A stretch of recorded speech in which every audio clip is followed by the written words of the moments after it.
So once again, I welcome you all to this very special 124th session of Leadership Talks. As you know that these sessions are being organized by India International Education Council and School Lalaji Solutions. India International Education Council is a not-for-profit organization which is working in the field of education. It has collaborators from 12 countries. It aims to create a better world, through education.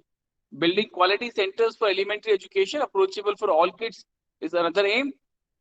Finding best educational practices across the globe and find ways to implement those in Indian institutions. It is also creating more awareness on hygiene and learning disabilities. It publishes a magazine called World Education Review and many other educational reports. It aims to build 100 chapters in different cities by 2022. It will soon open its membership for institutions and individuals. It also imparts training for leaders, teachers, students, and parents. As you already know that we have so far conducted 123 sessions. We have received 13,497 registrations for these sessions, 12,372 questions on national education policy. We have seen participation from 5 countries, India, USA, Qatar, Saudi Arabia, and Nepal. From India, we have seen participation from 22 states and 91 cities. We aim to organize 200 sessions. With this, we would be reaching out to 100,000 educators, 20,000 institutions, and 1,000 plus eminent speakers. Like today's speakers would be joining us to share their perspective and ideas. Now, I would request you all, please join me in welcoming our key speakers for this very special session. Our first key speaker, very senior education leader, Ritu Baliji. Ritu ma'am is principal with AKS International Public School, Sector 41, Chandigarh. She's a meticulous, diligent, and confident individual with over 29 plus years of verifiable work experience in the education sector. She's a seasoned and highly qualified professional holding MA in English, your PG Diploma, Sales and Marketing, Management, Diploma in Business Management, Bachelor of Education, and Bachelor of Arts degrees. She has received many prestigious awards and recognitions like Dr. APJ Abdul Kalam Award 2019, certification of appreciation for notable performance and contribution of the teachers and students in transforming education awards by Lovely Professional University. She's also received award and recognition on Teachers Day by Dainik Bhaskar. Her school, under her able leadership, received an Excellence Award in Academics, awarded by the Tribune in association with Chandigarh University. The Brainfeed magazine awarded the School Excellence Award in the category of Academic Excellence, Sport and Implementing PBL methods.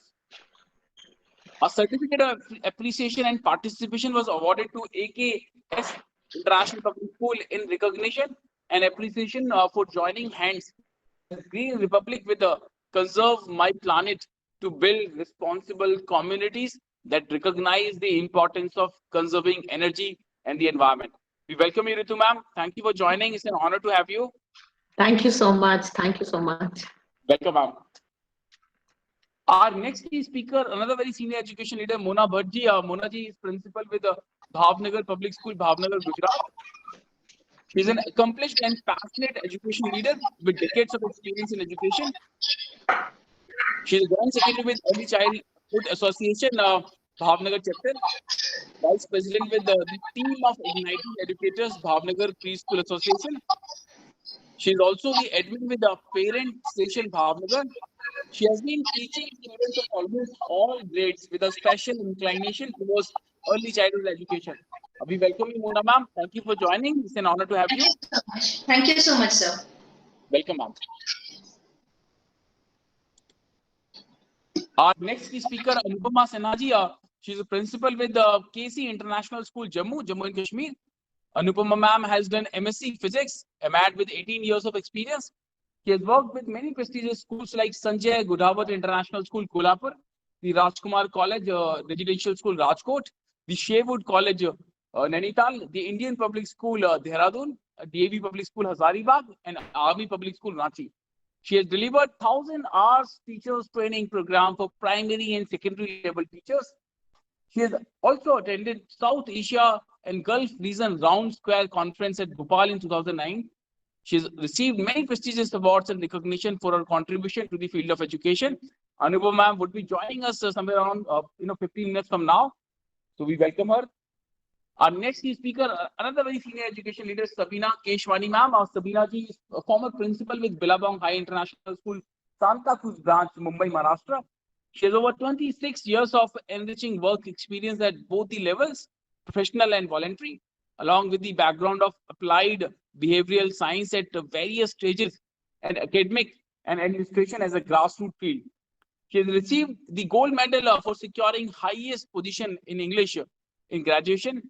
She is also associated with the Aga Khan Development Network as a director in voluntary capacity since 2012. She has also worked with APJ Group of Schools as education officer. She's a trained and certified in entire IB, IGCSE, and A-level curriculum. Her dream says, to reach a position where an unlimited supply of books and music and unlimited travel budget. So, ma'am, we all share the dream, the same dream with you. Thank you, Sabina, ma'am. Thank you so much, sir. Thank you. Welcome, ma'am. Thank you. Our next key speaker, Reema Ganguly ji. Reema ma'am is principal with the Amar Jyoti Saraswati International School pre-primary wing, Bhavnagar, Gujarat. She's an BSc, MA in English and BEd. She's also the vice president of team of United Educators. She has been a working committee member with ECA Bhavnagar, has organized various workshops and seminars on topics like safety in school, curriculum, lesson planning, among others. We welcome you, Reema ma'am. Thank you for joining. It's an honor to have you. Thank you so much, sir. Welcome, ma'am. Our next key speaker, Anand Kumar Tiwari ji. Anand sir is the principal with the Innovative Academy, Azamgarh, Uttar Pradesh. He has decades of experience in the field of education. He has been awarded and recognized many times for his contribution to the field of education. So we welcome you, Anand sir. Thank you for joining. It's an honor to have you. Our next key speaker, another very senior EdTech leader, Jaswinder Singh ji. Jaswinder sir is founder and CEO of Wordsworth ELT. Jaswinder sir has an experience of 30 years in the field of education and technology and has also served as a consultant to UNESCO and education. Wordsworth English Lab is designed for India and is a highly research initiative of ActUnif Group. It is a trusted education company with 2 decades of service in technology, education and training. Its expertise in technology, multimedia and content development has been instrumental in presenting a world-class language lab solution for academia in India. In a short span of time, Wordsworth English Language Lab has managed considerable recognition across the country for its unique content and methodology. Over 3,000 installations in institutions across the country stand testimony of the quality in product, implementation, training, and continual service provided by the ActUnif and its committed network of dealers. We welcome you, Jaswinder Singh ji. Thank you, sir, for joining. It's an honor to have you. Thank you, Rajul ji. Thank you so much. Happy to be a part of this panel. Welcome, sir. Our next key speaker, Sunil Dangi ji, is co-founder and CEO of eMango Education Solutions. Sunil ji is an IIT graduate from IIT Kanpur. He is having master's degree in mathematics and scientific computing. He is an actuary and also the member with Institute of Actuary, United Kingdom. He has worked with many prestigious institutions like ICICI Prudential, HSBC, and as a financial risk advisor at Ernst & Young, India and UK. He's an entrepreneur for the last 6 years in telecom, food and education. He has been doing research on career counseling for the last 2 years.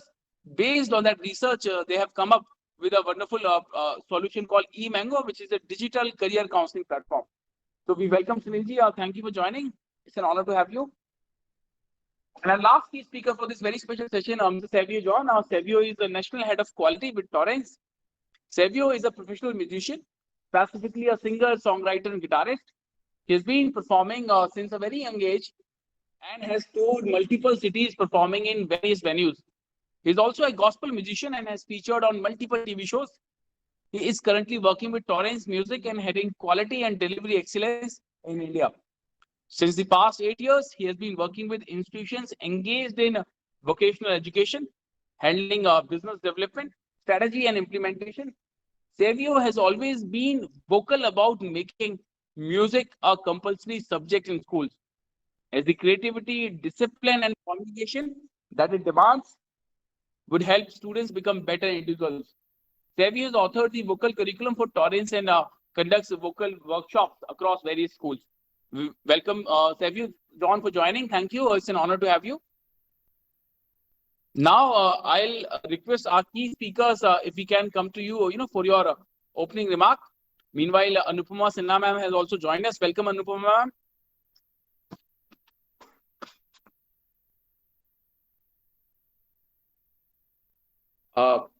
I hope I'm audible, right? Yep. Now, with this, we come to the next part of this session, which is the opening remark. I'll be coming to all our key speakers one by one, for your opening remark. All these speakers will get 1 minute for your thought. Then I'll again, come back to you for your main talk.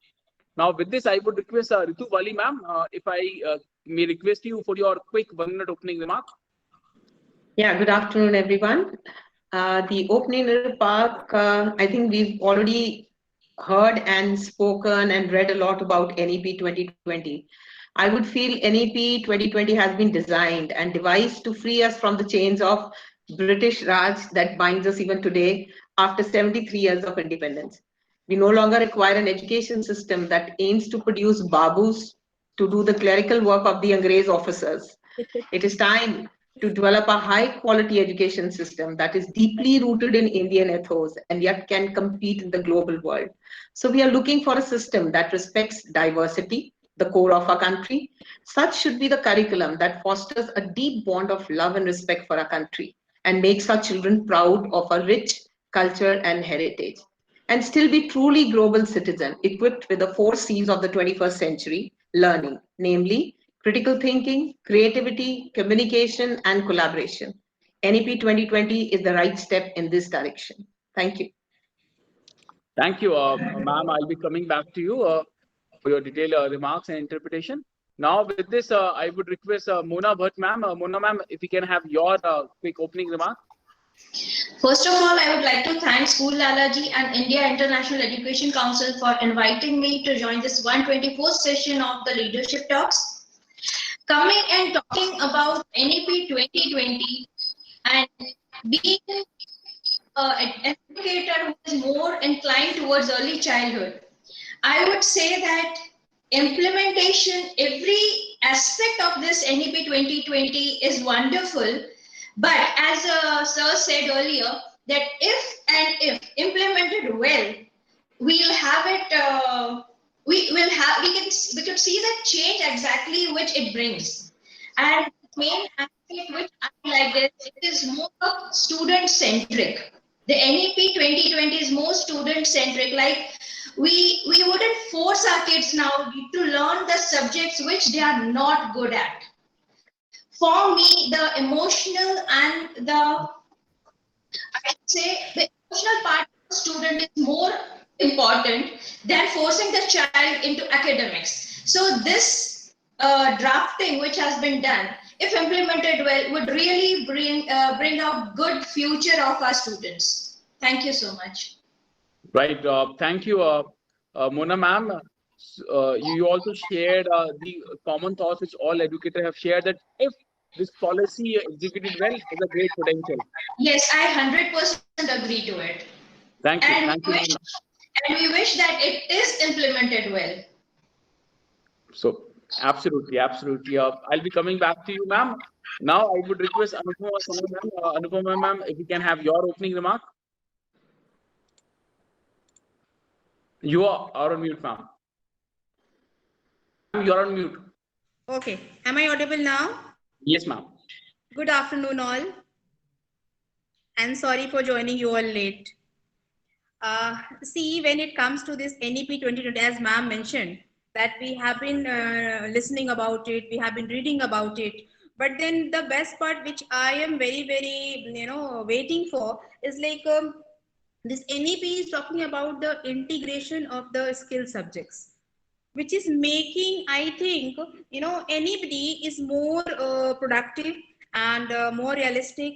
And at the same time, when it comes to, like a professional point of view, I think it is making more and more established to any individual. So what I feel about this NEP 2020, that it is giving the flexibility to the students as well as to the teachers who are going to train them, teach them. also the best part of this, it is somehow it is giving another chance to the states and the local communities to give their inputs to make students more and more confident about the local things. So what I strongly feel, that this flexibility in NEP 2020, that is more and more of course the student centric, and as well as teachers development also. Because see, what I feel, what curriculum we are following now, what kind of pedagogy we are following, somehow it is the bookish thing, and children, they are learning and knowing things from the examination point of view, from the scoring point of view. So this NEP, which is reconstructed and somehow designed in such a manner where I think it will be more and more beneficial for each and every child. Thank you so much. Thank you, Anupama ma'am. I'll be coming back to you for your detailed remarks. Now, Sure. I would request Sabina Keshwani ma'am. Sabina ma'am, if we can have your opening remark.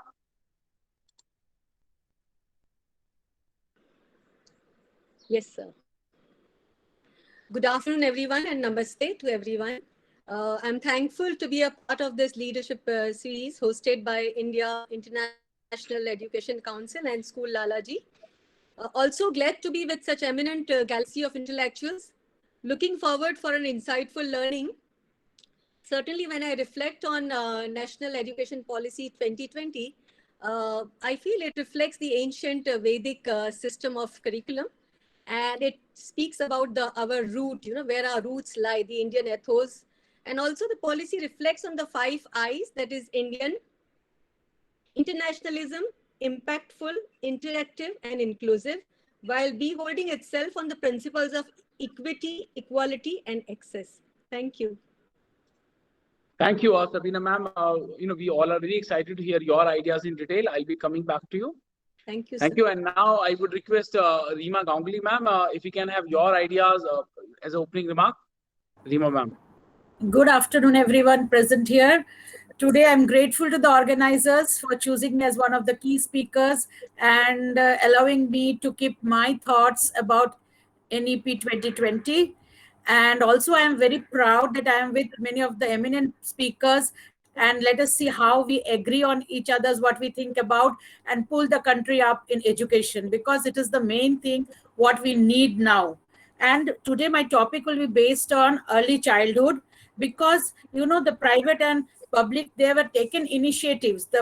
These people have taken initiatives, but there was nothing. But at present, NEP 2020 has specially focused on that early childhood, which was always a daycare, thought about a daycare before. So today I'm going to do this, talk about this, and later on I'll elaborate my points. Thank you so much. Thank you, Reema ma'am, and I'll be coming back to you for your detailed perspective. Now, with this, I would request Jaswinder Singh sir. Jaswinder sir, if we can have your opening remark. Yeah, good afternoon again, everybody. And thank you, Sabina ma'am, for using Namaste. We need to do it in this COVID time, but always. That's right. Okay. So I come from the field of languages, and I'm going to focus a lot of my talk on the language component and what NEP 2020 talks about. They brought in a revolutionary change of, getting in local language or the mother tongue as the language of choice, but not to be forced onto that. And I'm also, since I'm from the edtech field, I'm going to talk about how technology will help us actually achieve what NEP 2020 wants. A lot of people think that it's a huge task. Yes, it is, but we will have to take the help of technology, because if we have to reach out to everybody, we've all been talking about equality and inclusiveness. So everybody across the country need to be encompassed into this policy. They need to be taken care of. They have to be included. For that, technology is something that we're going to talk about. So my point would be based on both language and technologies. Thank you. Thank you, Jaswinder sir. We'll be coming back to you. Now I would request Mr. Nitin Nagpal. Nitin ji, if we can have your opening remark. Hello, Rajul. Thank you. And thank you, everyone, for taking out your precious time to add whatever value we can for the betterment of our future generation. I will be speaking on the scientific methods of choosing a career unfortunately unscientific methods are chosen in our country right now. And NEP 2020 or any education policy of any country aims at certain aspects. I'll be throwing some light on that, and that is what I'll be speaking on. Thanks a lot, everyone. Thank you, Nitinji, for your opening remark.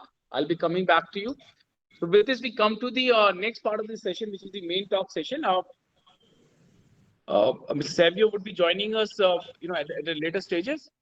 So in the next part, I'll be coming back to you for your main talk. All these speakers will get 8 to 10 minutes for your perspective. But before I invite our first speaker, I must share the learnings which we have had during our last 123 sessions. During our last these 100 plus sessions, almost every participant shared that this is a wonderful document. This document has potential to place India at that coveted position of Vishwa Gyan Guru. But at the same time, almost same number of participants shared their assessment that this is so ambitious that execution is going to be very, very difficult. Many believe that finance is going to be a key concern. Many people believe that many schools in urban areas already implementing these ideas. Biggest challenge would be for government schools, budget schools, rural schools. Many educators also share that one of the biggest concern area would be teachers training. Some educators who participated share that more than teachers training, the lack of intent among teachers to get trained is far more far bigger challenge than the teachers training itself. Many people believe that this pandemic has exposed how poor digital infrastructure we have in our country, the uneven distribution of digital infrastructure. So this is going to be another challenge. So I would request all our key speakers today that while sharing your perspective, if you can also suggest some solutions, some suggestion, or some best practice which you are executing in your respective school. So that would make this session more useful for all of us. So with this, I would invite our first speaker, Ritu Bali ma'am, Principal AKS International Public School. Ritu ma'am, over to you.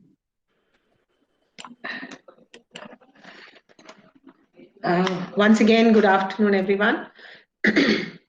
While reading about the NEP 2020, we've been reading a lot about things that have been introduced. And there are a lot of things that some of us may be already practicing. But one thing that really is very close to my heart is the dropout rate.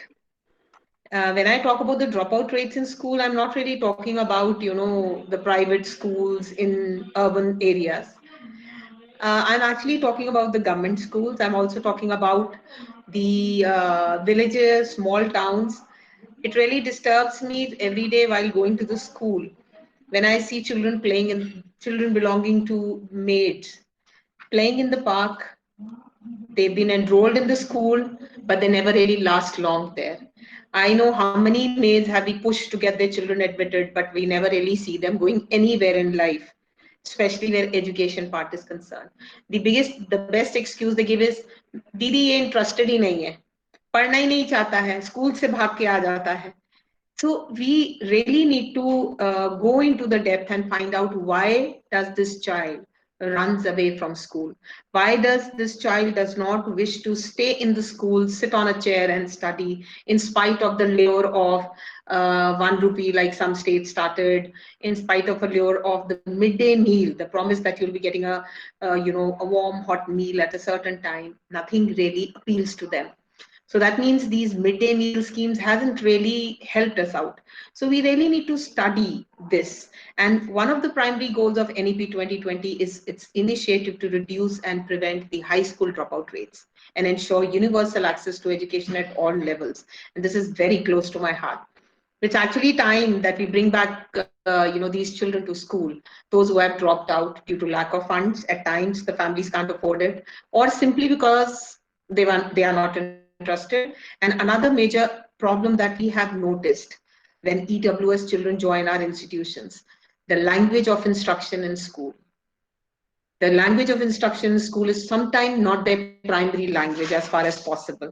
So we basically need to change what is being suggested, that teach in the mother tongue.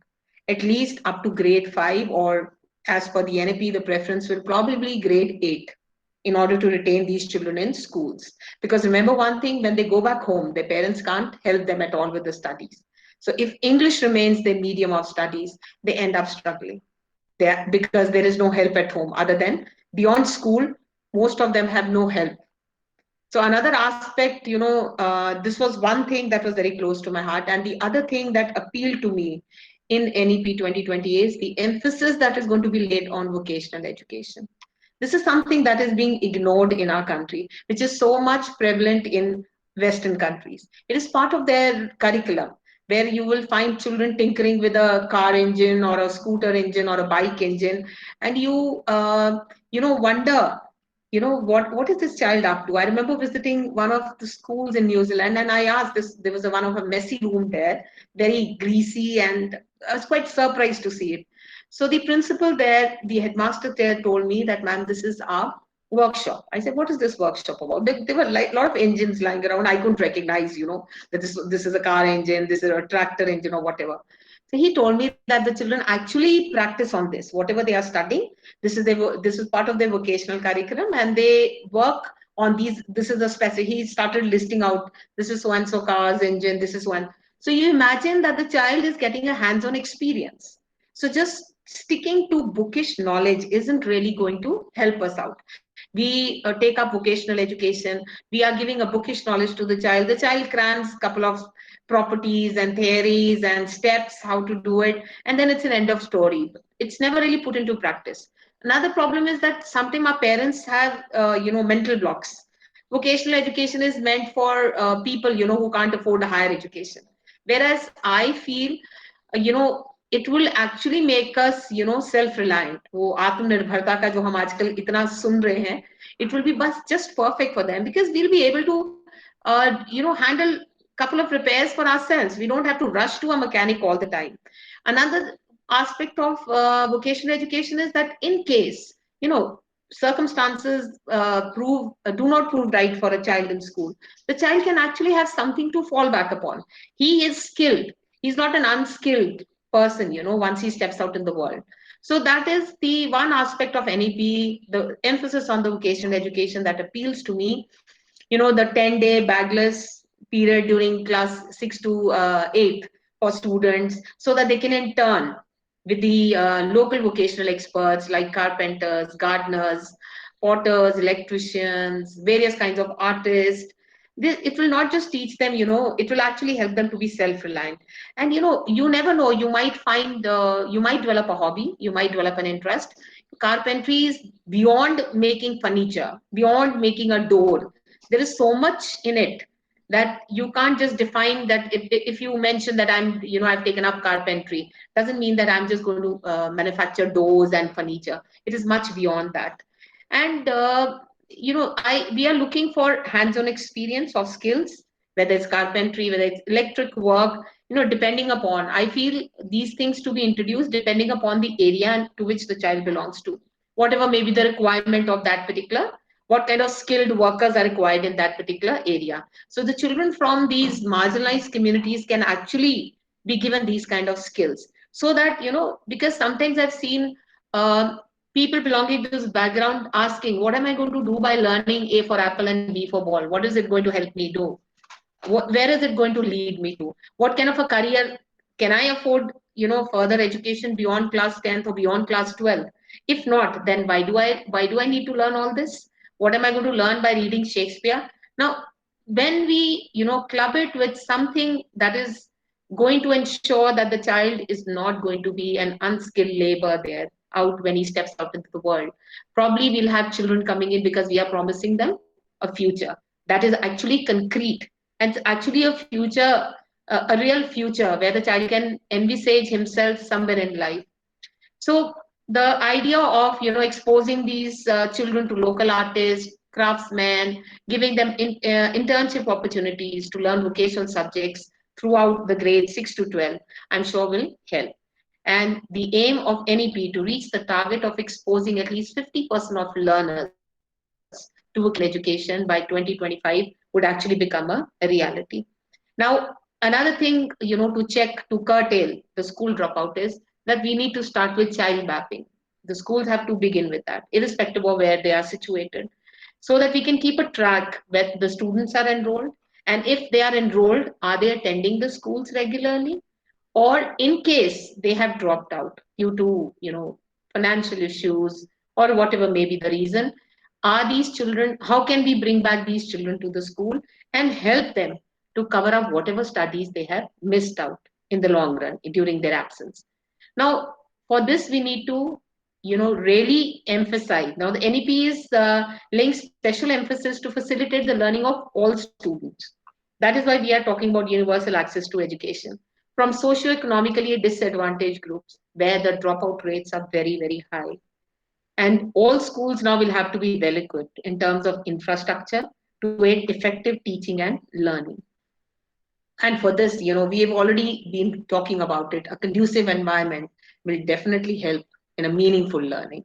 Because if the environment is not conducive, if you don't find a room where the children have a neat and a clean room, where proper furniture is there where the child can sit down, maybe a proper blackboard, let there be smart rooms. So basically, moving from private to government school, the gap that is so wide right now, that needs to be bridged. And for that, I would suggest we have to start involving. That is where the collaboration starts.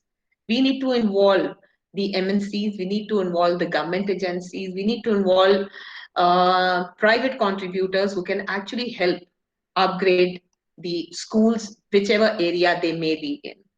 I'll give you a simple example. During the pandemic situation, a place close to Chandigarh, Morni Hills, I'm sure some of you would have read in the newspaper also. The children there had to every day climb up a tree so that one person would receive the signal in the phone, in the smartphone, and then he would dictate what was the work to be done. All the other children would gather under the tree to listen to what he was saying, and they would copy. Somehow the other, this news got published in the newspaper, and it reached the ears of the celebrity actor Sonu Sood, Mr. Sonu Sood, and he immediately got in touch with these people, and he got in touch with the the Airtel or some company, whichever has finally put a tower there. And he said, I'm ready to pay for it. Let's get it done. So he got his group of friends who live in Punjab, and there was Mr. Gilhotra and Mr. Sonu Sood. They all got in, they pitched in, and they got a tower installed. And this connectivity issue had always been there in Morni Hills, not today, since ages.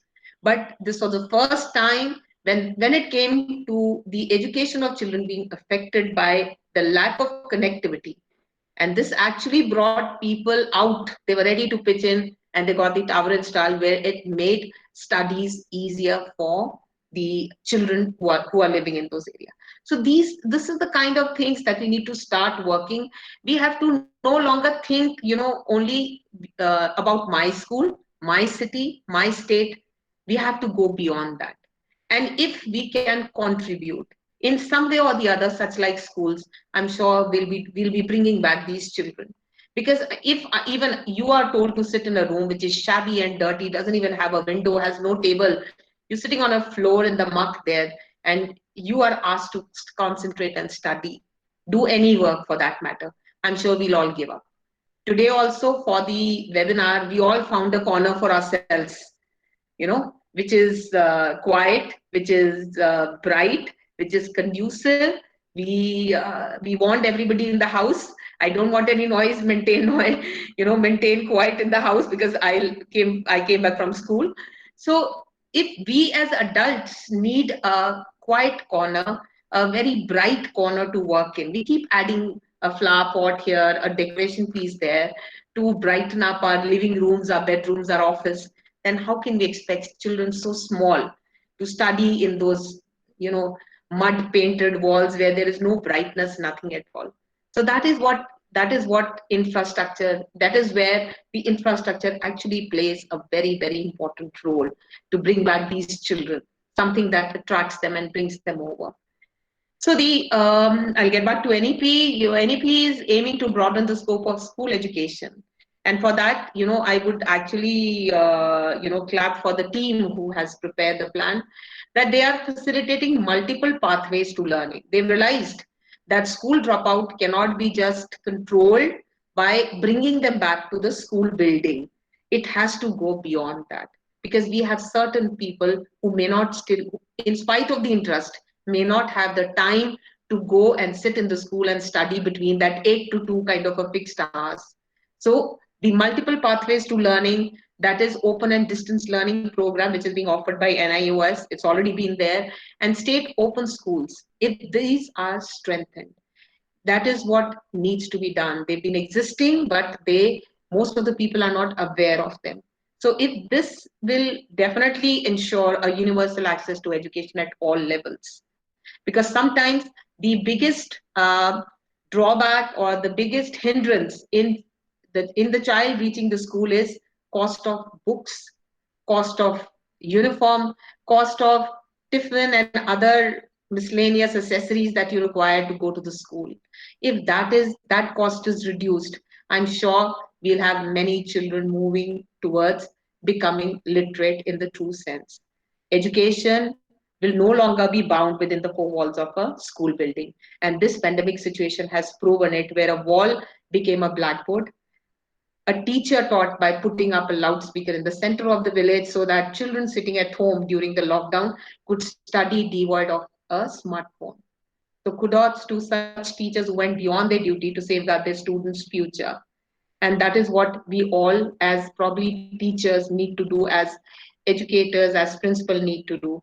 I would request the moderator, there was some data that I discovered while studying about the dropout rates. Can you please play that PPT? Yes, yes, yes, ma'am. I'm just doing it. Thank you, thank you.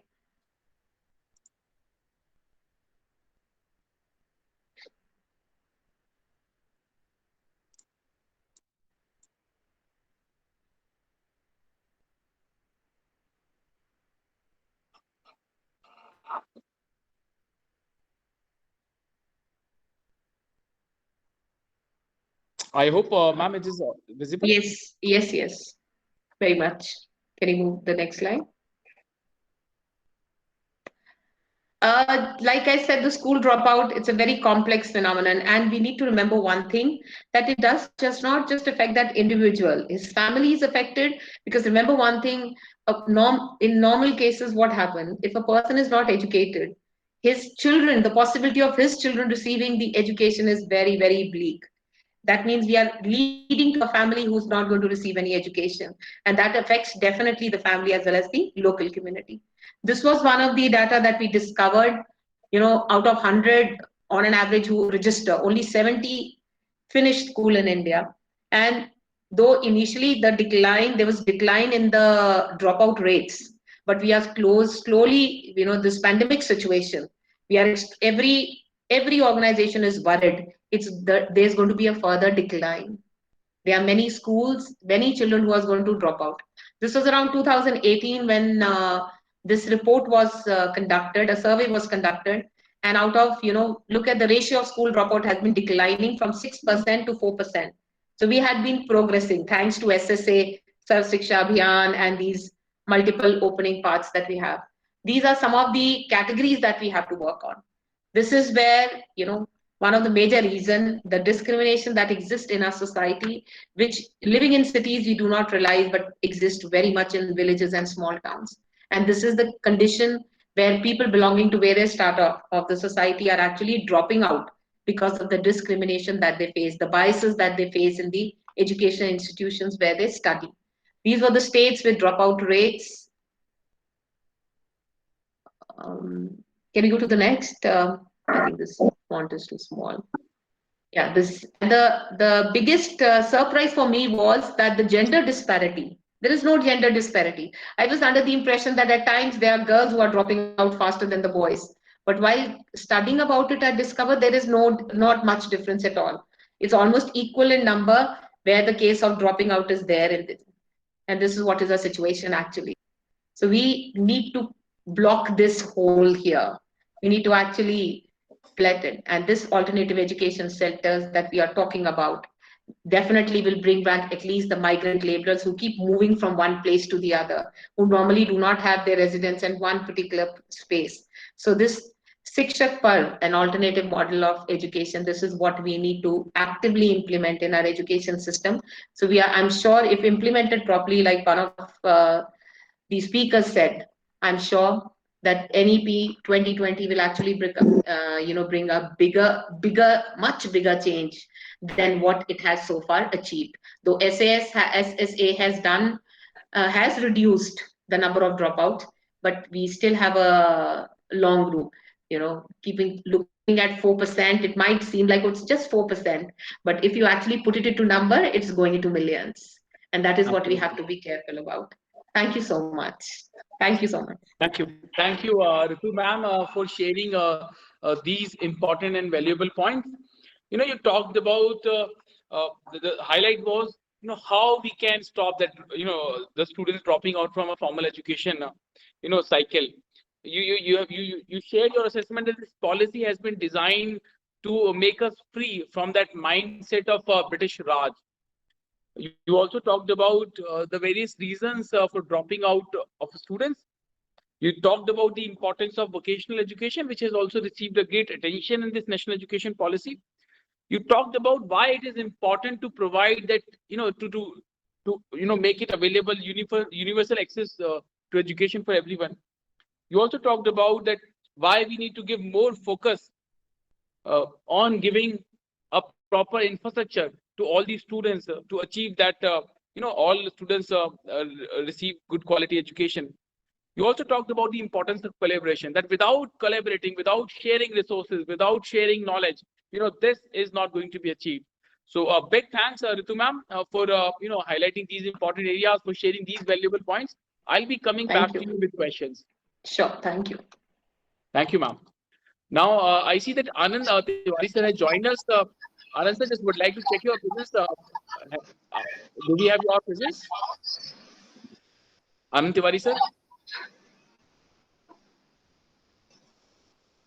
I see his name is here.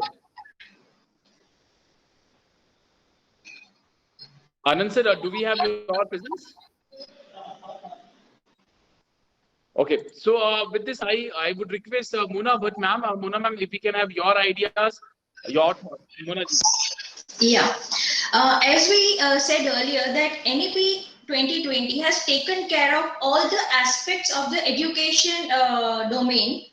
So precisely, I will be talking about the 21st century teachers right now.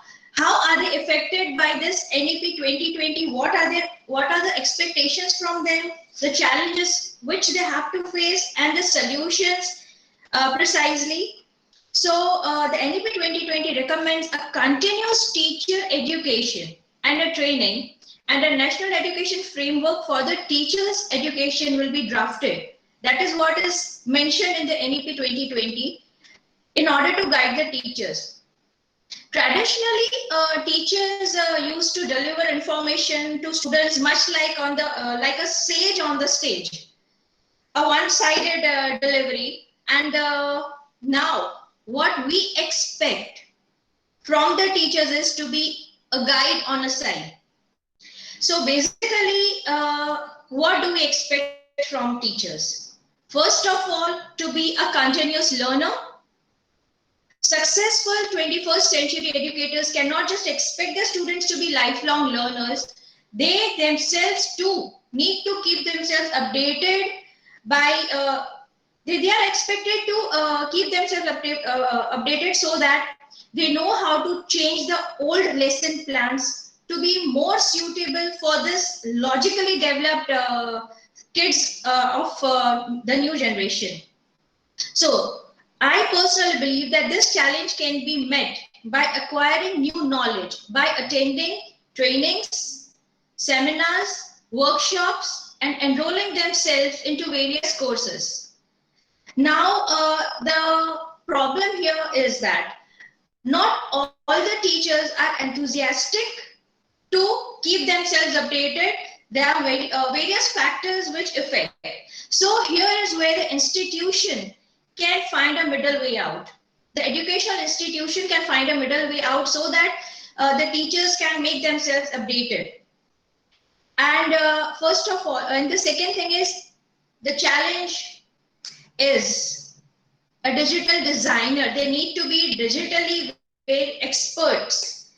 Like we saw in the pandemic situation that कहीं से भी कुछ भी लेके आके हमने अपना classes, we just we did anything and everything to just make our students learn. So technology is changing at a rapid pace, and that means the 21st century teacher must enjoy riding this change. The latest gadgets, applications, software, and websites enable incredible and easy transformation of learning. And effective 21st century teachers are expected, especially to integrate this technology in the classroom to truly inspire and advance student learning. But unfortunately, the scenario is not all the teachers are techno-savvy, or they do not have an easy access to the technical resources. So here is where teachers need to take help of edtech platforms to make this job easier. Nowadays, talking about, as I said earlier, that the kids are hyperactive, they are logically very sound and strong. They do not fit into the old age learning style. We need to be, as a teacher, we need to be personalized in their teaching. So the age-old scenario, one size fits all, teaching method is outgrown now. With the focus moving on to different styles of learners, students are no longer forced to learn beyond their own understanding. So teachers are now expected to personalize their teaching methodologies, assessments, depending on the learning styles of the kids. Various learning styles clubbed together with fixed period of time can make personalization challenging. Now, a solution to this is to make personalization less unnerving for the teachers. Teachers must make clear identification of learning styles through real-time observations and assessments. Right assessment followed by planning and prioritizing learning plans would simplify personalizations and guarantee effective implementation. So this is how, like, we can just analyze our students and then develop a teaching style for that kids. Because the problem here is we just label every children. A teacher labels every children. हाँ इसको कुछ नहीं आता, ये नहीं पढ़ता है. But why? Just try to analyze that child. They are just slow learners. They are not dumb. They take their own time, their own pace to get and grasp something. So a teacher have to get down to the level of a child and then analyze, and then she can just reflect to what she's analyzed. The main point next is teachers now need to be collaborative. They need to work as a team, because a 21st century educator should understand that a student shouldn't be responsibility of only one teacher, but of all the teachers. Because we are developing a child who is an all-rounder. We want to make our kids all-rounders. So sharing expertise and experiences, communicating and learning from others is an important part of learning and teaching process. Therefore, teachers today must value working with others and be comfortable contributing their unique ideas and perspective within a team.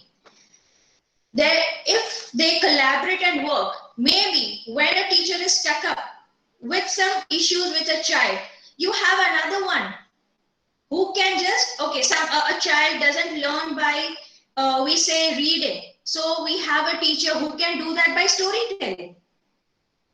So effective collaboration exposes teachers to improve practices, which leads to stronger pedagogy. And of course, the most effective a teacher is, the more the students will be benefited and thriving. And especially when I am inclined towards early childhood, I would say the next point is very much important and very close to my heart, that is, teachers should be creative. You cannot just deliver a lesson, just read and give the question answers like we used to do earlier. This is how we learned in schools. That a lesson is delivered by a teacher, you just go with the question and the answers, write it 5 times and you are done. Just go and print it in the examination paper. No. To just deliver a concept. You can make it creative in a way which you like.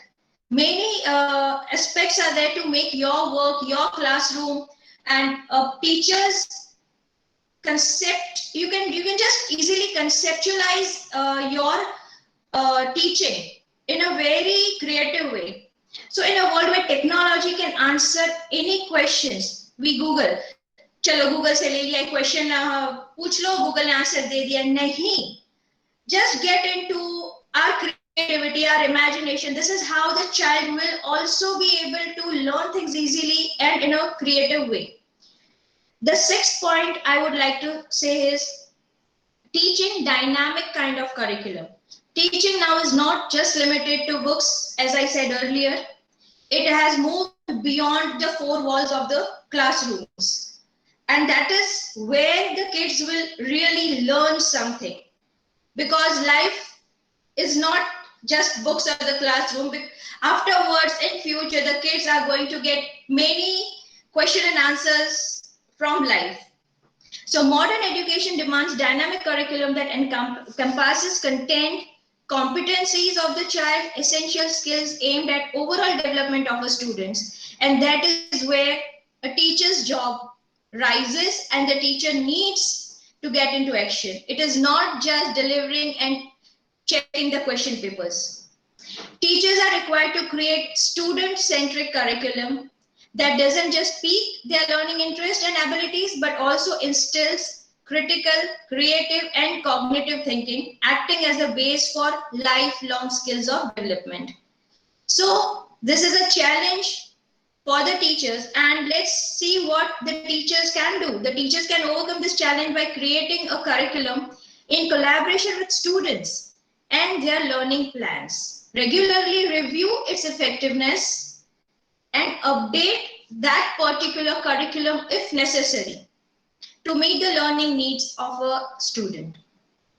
So in conclusion, I can say that teachers of the 21st century are undeniable dealing with new challenges, but it is to be noted that they are no more accountable for a student's overall development, laying the foundation for lifelong progress. The challenges may have changed, but so have the resources and rewards. And with constant new updates in the education sector, the teaching scenario may only change for the better. And above all the points which I said, above all the challenges which I have spoken about, I strongly believe that three qualities of a teacher are enough to face all these challenges. And the three qualities are: the teacher should specialize in the skill of teaching, have true passion for work, and strong moral principles. Because I believe that teachers and doctors have to move beyond the monetary benefits of what they get. Thank you so much. Thank you, Mona ma'am. You talked about and you shared your assessment that this national education policy is a child-centric document. Then you talked about why we need to have more dynamic teachers. We talked about why today's learners need personalized education. In fact, a very senior educator who participated 2 sessions back shared that now students are not dependent upon teachers for information. There are far more stronger information sources. They come to teachers for the perspective. So teachers become facilitators rather than become the instructors.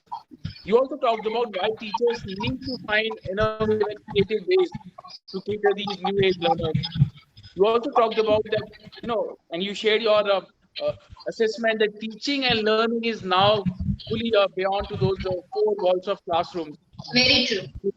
In the end, you also called upon all the teachers that we need to create our strategies, curriculum, lesson plans in collaboration with students.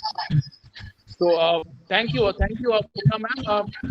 This is what we need to learn from Modi ji. The crowdfunding kind of thing. Get along with your audience. So thank you, Puna ma'am. Thank you so much. For your other questions. Thank you. With this, now I would invite Anupama Sinha ma'am. Ma'am, if we can have your perspective. Good afternoon, all. See, this entire policy, NEP 2020 itself is having very, very broad perspective for the students as well as for teachers, for all of us, in fact.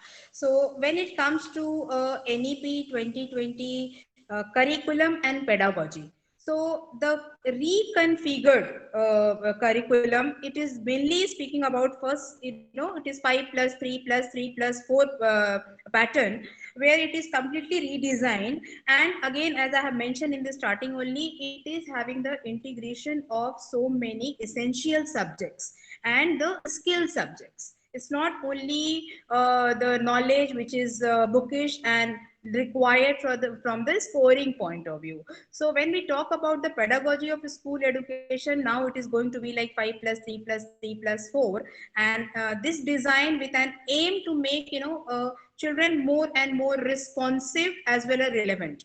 So when we talk about this responsive and relevant, basically from the developmental needs and interest of learner at different stage of their development.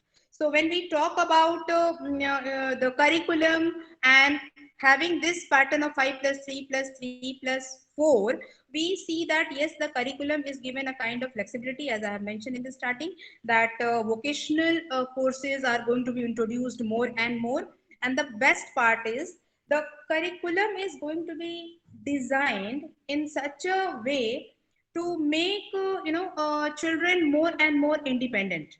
So and that too based on their interests, because we always say that each child is unique. It means the child is having something very, very unique in him or her. So a child should have a reserved unique place also in this world for him or her, on the basis of their own interest, their own ability. So what I strongly feel, that the main aim is to make children a contributing member of the society, also a very, very valuable citizen of the country. So this way, it is very, very clear for each and every child to give a beautiful meaning to their own life. So if depends on how we are going to implement it, and up to what extent it is implemented, and up to what extent children and we all are going to get a benefit out of it. So I'm not that way, like sure that coming 1 and 2 years full-fledged we are going to implement it and getting benefit out of it. It may take some time, but whatever it is, if it is implemented completely and thoroughly, I think it is really a really child-centric, student-centric, as well as human-centric thing. After a long time, we have got a beautiful, entire design of the this NEP 2020. So another thing which I have learned, that at the age of class 6 to 8, when children they are introduced with some courses or some kind of subject which is having lots and lots of hands-on experiments, lots and lots of surveys. So as Ritu ma'am mentioned in the starting, how it happened in that Morni Hill, like it was actually a kind of experiment, and the experiment through which children they have learned something, and something was done which they cannot forget, they cannot somehow ignore this thing. This had happened in their time of school education. So what I feel, that when children they are at the age of 12, 13, 14 years, and that time when they are learning lots and lots of things by doing, so that I think learning as per this NEP 2020 policy is going to be the permanent learning for them. And of course, it will be a lifelong fruitful learning for them also. Second thing, what I feel, that yes, we need more and more skilled and vocationally trained teachers, as ma'am mentioned before this, that otherwise children they will be having the syllabus, but it will not be done the way it should be. So the another thing, like as Rituma mentioned in the starting, in one of the school in New Zealand, where children they were having the workshop, and whatever they are learning in theory, they are practicing it there. So again, it is an example of learning by doing. So what I feel, that I have seen in primary schools mainly, that children they are very much keen into robotics. Why? because they do something there and they see the outcome of that doing. So this new education policy, I think, is going to give more and more such platforms to the students where they are going to excel their skills, their interest, and they will be coming to know about their uniqueness. So once you know that I am good at this, of course, I think you are going to give 1% extra effort to that particular corner, and of course, which may make you a master of that particular skill. So this NEP, what I feel, it is giving more and more, emphasis on the constructive learning. Children, they are going to have constructive learning, and whenever it is done in a constructive way, the learning and the teaching, of course, it will be having its beautiful impact throughout their life. So in nutshell, what I have understood, it is going to give, a better exposure to the students, where they are going to be more and more stronger, more and more confident to face all kinds of life challenges, and in fact not only challenges, the life needs also. So this way, this curriculum is going to be designed in such a way, like it is going to give a free way to the students to learn as per their choice. Like maybe it is a electric work, maybe it is a kind of a carpentry work, it is a gardening or first aid thing. So many things are there which we like, but we know that I don't know, I like it, but there is a big full stop there, because somehow in the mind that what I'll do, even I want to learn out of this something. But now I think they are going to get more and more chances to learn more and more about those things what they exactly want to learn. Now when it comes to like how to achieve the holistic development and how to make this learning more and more fruitful, more and more enjoyable. So what I feel that though I think all the schools are having lots of curricular activities and co-curricular activities, but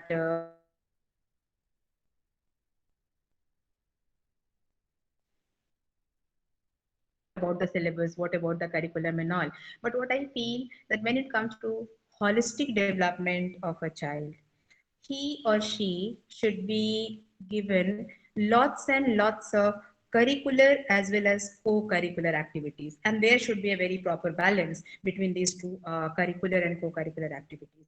So mainly to be done in the early stages, because when these activities are more and more given at the early stage of child development, because we all know in early stage children, they have more and more learning capacity and more grasping capacity. So if the exposures are given that time more and more, of course they are more and more skilled and holistically developed.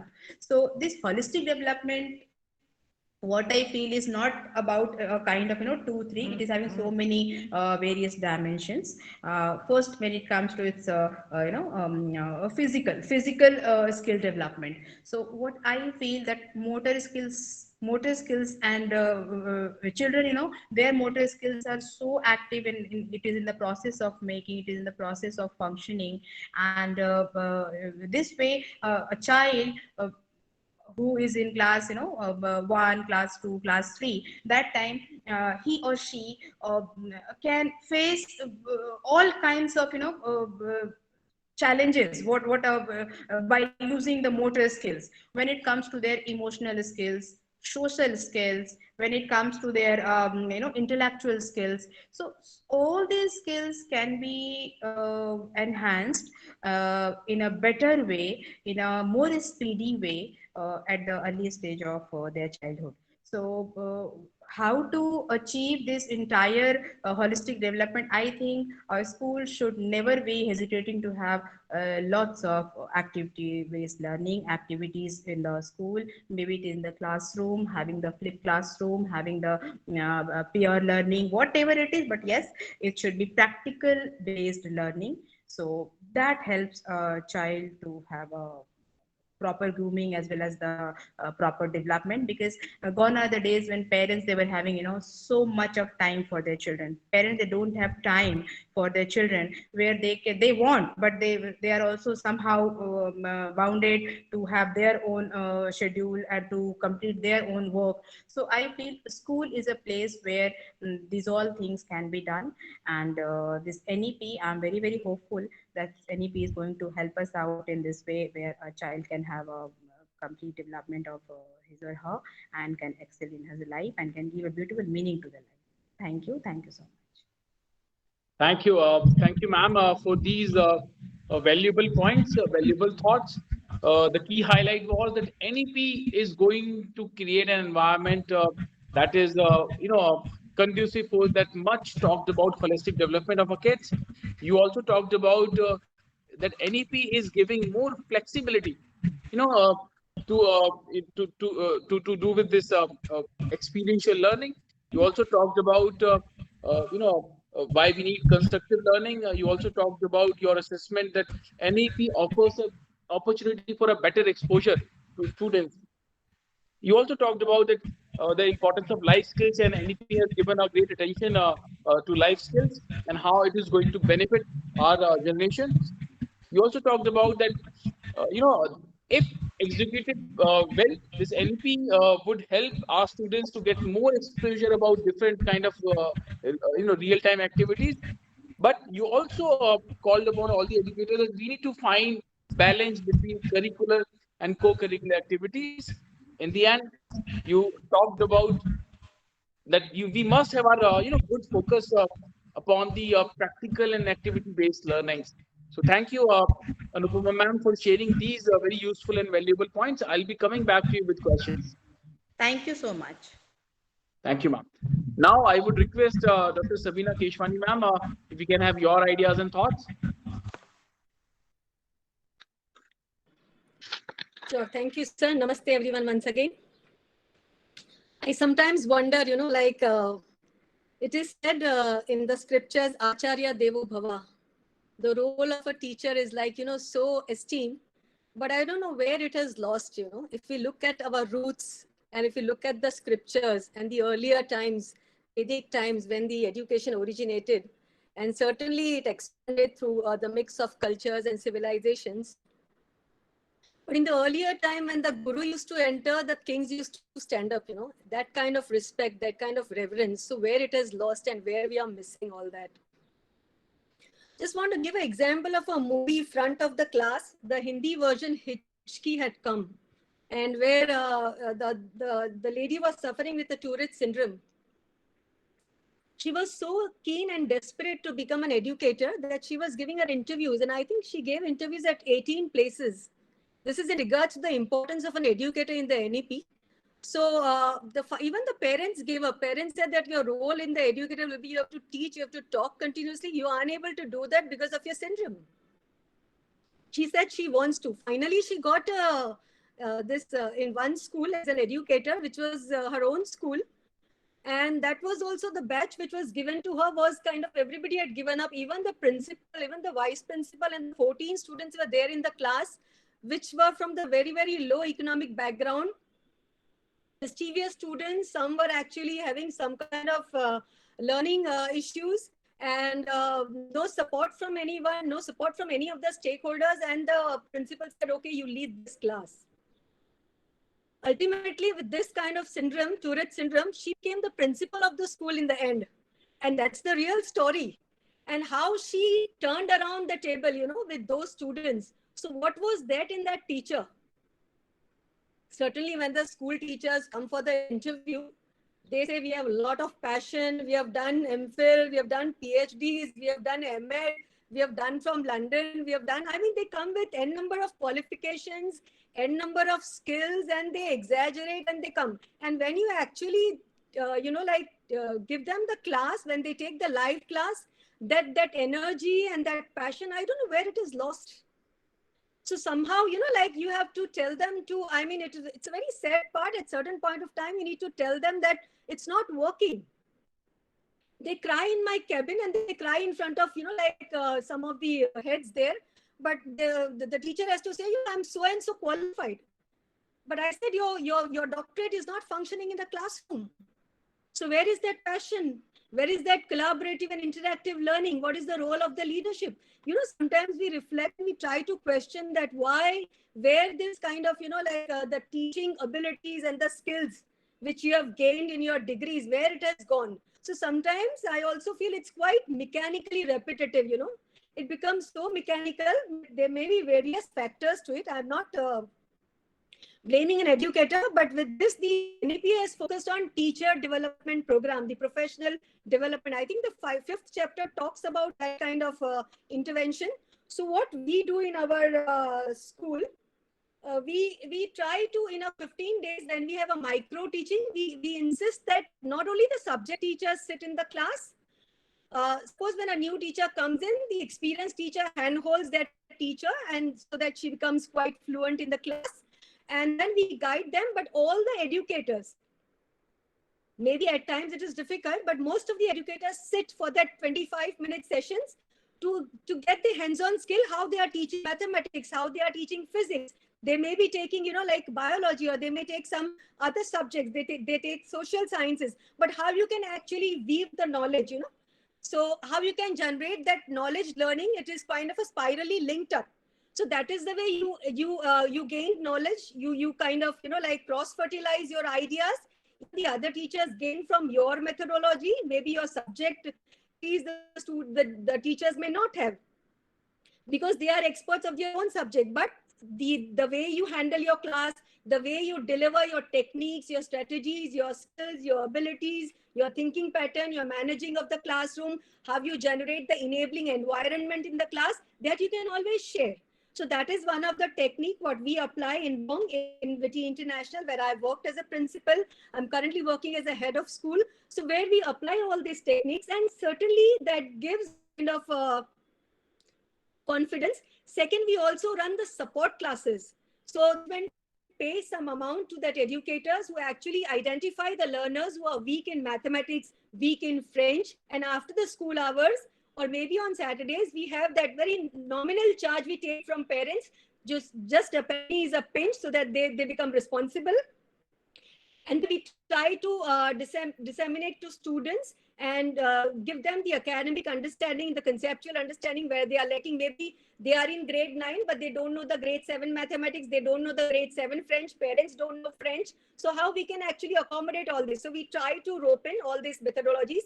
Certainly, we also have this kind of a strategy where we announce teacher of the month, teacher of the year, and we felicitate during the annual day. We give them a set which actually they cherish. They keep it with themselves. Whenever they go for any promotions or any higher position, they can always share that I have been awarded this kind of where I was the best educator. So they cherish that. That also motivates them. That also inspires them. We also do a book review. So a teacher needs to take up at least 5 books in a year. Very easy. If you have 112 educators in your school, a teacher needs to take, whether it's a primary, pre-primary, secondary, higher secondary, 1 book a year, you get a 5 books opportunity. You may take your own. Pre-primary section may take of early childhood care, maybe how you can take of, like young babies, what kind of methodologies they use. So we try to rope in all that kind of strategies, which really works very well.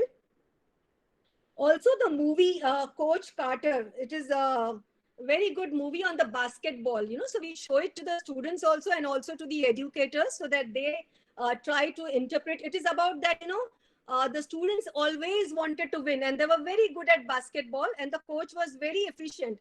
But what we realized is the students were not very good in academics. In the process, they become so arrogant that they were not giving that kind of a respect to teachers.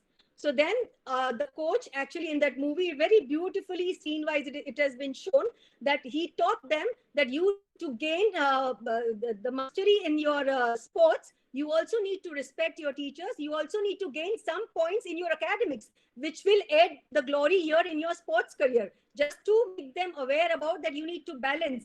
So because they had become so arrogant, the ethics was not in place, the morality was lost. and the dignity of all the other people, the students who are not performing in sports, they were not giving that kind of respect, and that scenario was become little disturbed. So he applied the vice versa technique, where you may not very good in academics, but some kind of pointers you need to derive, because you are so good in this particular technique, you have understanding, you can develop maybe at certain level which is not very excellent, but to the level where you can understand that. So that these kind of movies certainly help out the educators and the students to actually correlate and to make the relationship very kind of easygoing. Because what happened, very handful of teachers are very creative, very passionate, research based. They try to take up classes on their own. They feel, okay, my portion is lacking, my students don't know. So another strategy what we apply in our school is we give them, each and every teacher is responsible of 7 students. They are the mentors to 7 students. They may not be teaching that class. They may be taking one or the other subject, or they may not be taking it. So you have to take care of those students. You have to liaise with the parents. You have to liaise that that particular child is taking interest in the subjects. If the child is a dropout, parents is not responding, performance is going down, where the child is lacking, what kind of support is required, what is the expertise of that particular child. So what the NEP talks about, the role of the teacher development, all this comes under the professional development of teachers. So that kind of mixed and match understanding, if we give in service training, and we try to inspire them to go for like Oxford training, which is free of cost, Aga Khan Education Service training for the NGO, which takes free training for the teachers. So we have actually subscribed to all those NGOs which takes free trainings, and so the teachers go for that particular training. In-house upgradation by a teacher, higher grades teacher takes up the sessions, or some are volunteers. They are very good in academics. They are good readers. That is the way we try that, the teachers develop, they upgrade their knowledge. They also take up the leadership positions because they articulate very well. They have full confidence. Their self-esteem grows up, and we can also give them the promotions. They become of that level. So teachers' growth becomes vertical. At the same time, very holistic, what the policy is talking about. And all this kind of practices certainly, if we look into the teacher who won the award, Ranjit Singh, he was from a rural background. I mean, I cannot say that I don't have resources, my school is in one building, I don't have a library, I don't have a laboratory. No, the teachers who want to perform and who are passionate and who are the fire in the belly from within, the resources lies in your mind. We have run the Whitty International School in one building, and the students were toppers, and the students were, cross-fertilizing their talents internationally. So it's not like that. You just need to, as a leader, as a management, you need to inspire your teacher, and you need to generate that kind of fire in the teachers so that they become independent learners. And whenever a teacher takes a degree or a kind of adds to any certification, the management used to always felicitate in the annual day. So the teacher gets that recognition, which really inspires the teachers. So that kind of understanding, that kind of rural teachers also, if they have that within, and they have limited resources, they can still, become a qualitative teachers. And a teacher who is qualitative, there are so many examples. Mrs. Thompson, it's a real teacher. I mean, the video which is always shown during the Teachers' Day, she used to lead grade 4th class, and the student was suddenly not performing. So she informed the other teacher that student who was performing in my class was very good. What happened to that boy? Why the child is not performing? So if the teacher gives that file, that recommendation of each child to the other class teachers when they are promoted, that becomes the link, that becomes the kind of a record for a teacher to work on that child. So when Madam Ritu spoke about dropouts, or when, Mona Madam spoke about the teacher development. So when the teacher looks into that file, she gets the understanding. And the mentoring which is done by the teacher, and the teacher takes that kind of personal attention, certainly we can rope into the old system where, teachers were given that kind of respect. Nowadays, if you see teachers, maybe at times they become very complacent, and then they are in their comfort zones. and sometimes you need to push them. But every time we will not get someone to push us. So we need to become self-motivators. So our role is to make teachers a self-inspiring person, self-inspiring, self-motivators, so that they can in turn rope in the generation to become inspired. And then the policy also talks about the student-centric, the child-centric curriculum. And then this will happen very holistically. I think, thank you so much. Whatever was my understanding, I shared with you. Thank you. Thank you. Thank you, Sabina ma'am. You talked about, you began with that assessment that teachers have midway or somewhere have lost that kind of aura that they used to have around them. And you have also tried to find out those ways how we can regain that old glory. You talked about a lot of innovative practices which you have been part of. You talked about why we need more more activities to inspire teachers.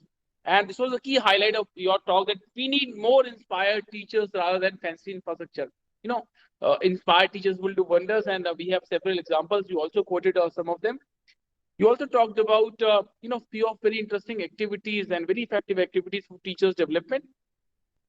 In your assessment, NEP has rightly focused upon teachers' professional development, that maybe in terms of 50 hours CPD and in some other way.